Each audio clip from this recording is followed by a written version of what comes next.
Sa troisième tentative à la présidentielle serait la bonne. Mais les résultats ne sont que partiels pour l'instant.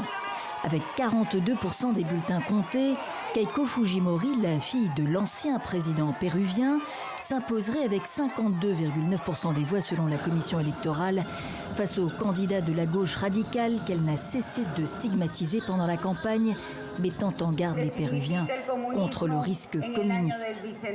Pedro Castillo, son rival, indiquait hier pour sa part qu'il respecterait l'issue du vote, appelant les Péruviens à rester calmes dans un contexte tendu. Les deux candidats étaient donnés au coude à coude par les experts à l'issue du second tour dimanche.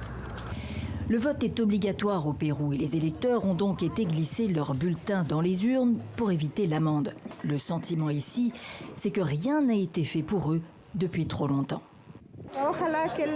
J'espère que le prochain gouvernement fera ce que les précédents n'ont pas fait pour les campagnes. Pratiquement rien.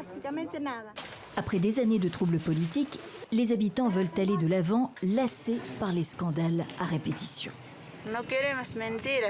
On ne veut pas de mensonges, on veut du travail, on veut du tourisme, on veut tout. Maintenant, on ne veut pas de trahison.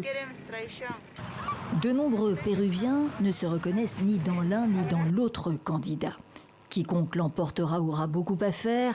La Covid a fait plus de 184 000 morts au Pérou, ce qui en fait le pays andin le plus endeuillé et le 5e au monde par nombre d'habitants.